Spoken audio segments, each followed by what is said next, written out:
Hello बच्चों, स्वागत है आप सभी का मेरे यूट्यूब चैनल पे। अपन डिस्कस कर रहे थे अपना chapter number 2 acid base and salt class 10th NCERT. तो इसमें अपन 2.4 तक एक्टिविटीज़ डिस्कस कर चुके थे। आज डिस्कस करेंगे एक्टिविटी 2.5। इस एक्टिविटी में अपन से कहा गया है कि आपको दो टेस्ट ट्यूब लेनी है, ए एंड बी। ओके, एक मिनट, ए एंड बी दो टेस्ट ट्यूब लेनी है। एक में आपको मेटल कार्बोनेट और दूसरे में मेटल हाइड्रोजन कार्बोनेट लेना है।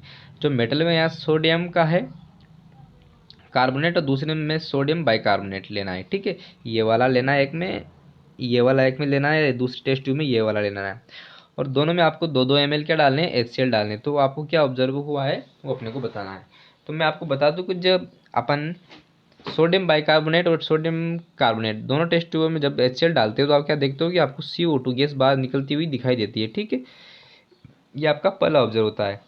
फिर अगला बात ये आपसे बोलते हैं कि pass gas produce in each case. जब भी जो ये CO2 बाहर निकली है इसको आप लाइम वाटर कैल्शियम हाइड्रोक्साइड में, जैसा कि डायग्राम इसमें दिखाया गया है, इस तरह से कैल्शियम हाइड्रोक्साइड में आपको डिलीवरी टिप के थ्रू पास करवाना है। तो आपको क्या ऑब्जर्व हुआ है वो अपने को देखना है। ठीक है, चलो प्रोसीड करते हैं। तो देखो, जब ये अपना रिएक्शन है, जब आप सोडियम कार्बोनेट और सोडियम बाइकार्बोनेट में HCl डालते हो, ठीक है, तो रेस्पेक्टिव मेटल यहाँ पर सोडियम है तो उसका सोल्ट बन जाएगा सोडियम क्लोराइड, साथ में थोड़ा H2O बनेगा और CO2 गैस इवोल्व होगी। ये मैं आपको बता चुका हूँ।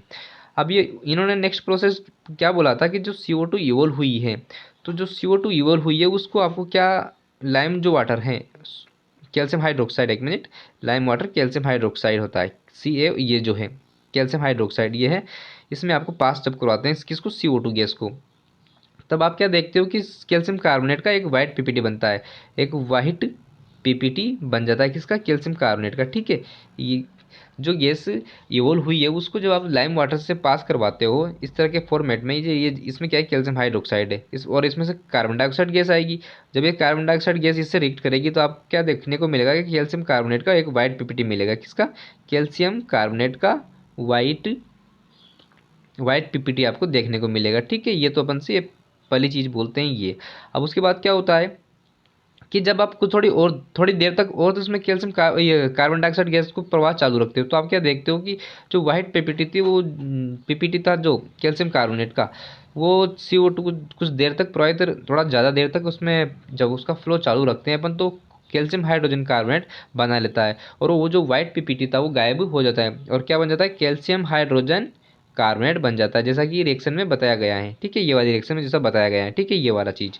ठीक है, अब अगली चीज़ इन्होंने अपन से बोली है भाई, अब इस तरह से कैसे अपने एग्जाम में, आपके बोर्ड एग्जाम में कैसे क्वेश्चन आएगा वो भी मैं आपको बताऊंगा, थोड़ा धैर्य रखिए।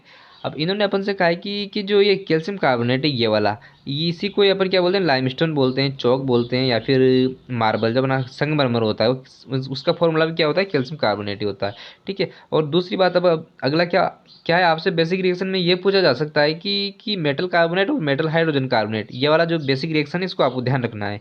मेटल कार्बोनेट और मेटल हाइड्रोजन कार्बोनेट में जब आप एसिड मिक्स करते हो तो क्या बनता है, सोल्ट बनता है। सोल्ट कौन सा, प्रेस्पेक्टिव मेटल का बनेगा, जो कि मैं आपको नेक्स्ट स्लाइड में बता दूंगा। यदि आप सोडियम का कार्बोनेट लोगे तो सोडियम का सोल्ट बन जाएगा, जैसे सोडियम कार्बोनेट लिया और सोडियम हाइड्रोजन कार्बोनेट लिया तो सोडियम हाइड्रोजन कार्बोनेट का सोल्ट बन जाएगा। जैसे कि मैं बताऊँ आपको, जैसे कि यहाँ मैंने सोडियम कार्बोनेट लिया तो सोडियम क्लोराइड का सोल्ट बन, इसका सोडियम का सोल्ट बन गया सोडियम क्लोराइड। यहाँ कैल्शियम कार्बोनेट लिया और HCl डाला तो कैल्शियम क्लोराइड का सोल्ट बन गया। तो मतलब जो मेटल होगी उसके रेस्पेक्टिव में यहाँ पर सोल्ट बन जाएगा और साथ में H2O and CO2 gas evolve हो जाएगी। ठीक है बच्चों, ये चीज़ें आपको ध्यान रखनी है। आपसे इसमें जो पूछा जा सकता है आपसे वो ये पूछा जा सकता है कि बेसिक रिएक्शन रिएक्शन क्या होती है।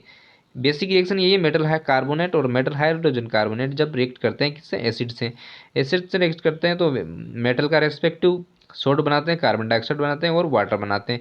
ठीक है बच्चों, अब इसका कंक्लूजन क्या लिखना है आपको, कंक्लूजन यही है कि जब आप मेटल कार्बोनेट और मेटल हाइड्रोजन कार्बोनेट में लिखा हुआ है, वैसे मैं आपको बता दूं, चलो एक्सप्लेनेशन तो ये हो ही गया अपना, और ये कंक्लूजन ये है कि जब this experiment show that all metal carbonate and metal hydrogen carbonate react with acids, तब वो क्या फॉर्म करते हैं, कार्बन डाइऑक्साइड गैस फॉर्म करते हैं। ये अपना कंक्लूजन है।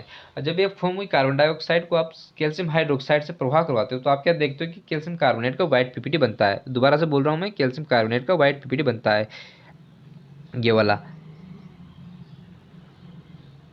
कैल्शियम कार्बोनेट का वाइट पीपीटी। थोड़ी देर तक और प्रवाह इसका फ्लो चालू रखते हैं कार्बन डाइऑक्साइड का इस टेस्ट ट्यूब में, तो आप क्या देखते हो कि जो वाइट पीपीटी बना है कैल्शियम कार्बोनेट का, पीपीटी जो बनाई है गायब हो गया।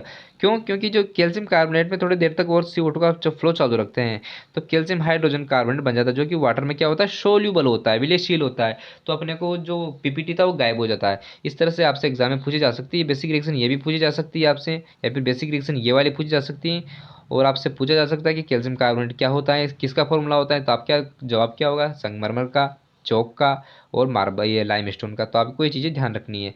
यदि आपको वीडियो थोड़ा भी अच्छा लगा हो तो इसे लाइक ज़रूर करिएगा, क्योंकि वीडियो बनाने में काफ़ी मेहनत लगती है बच्चों। और अगर आपने इससे पुरानी जो अपनी एक्टिविटीज़ चल रही थी 2.5 से पहले, जैसे कि एसिड बेस एंड सॉल्ट में अपन 2.4 तक डिस्कस कर चुके थे और अपना जो फर्स्ट चैप्टर था उसकी भी पूरी एक्टिविटी अपन देख चुके थे, तो उन भी एक्टिविटीज़ को देखिए, इससे आपके कंसेप्ट और अच्छे होंगे और आपको बोर्ड एग्जाम के लिए all the best. Thank you. अगर वीडियो अच्छा लगा हो तो जरूर लाइक करें और चैनल को जरूर सब्सक्राइब करें। थैंक यू बच्चों।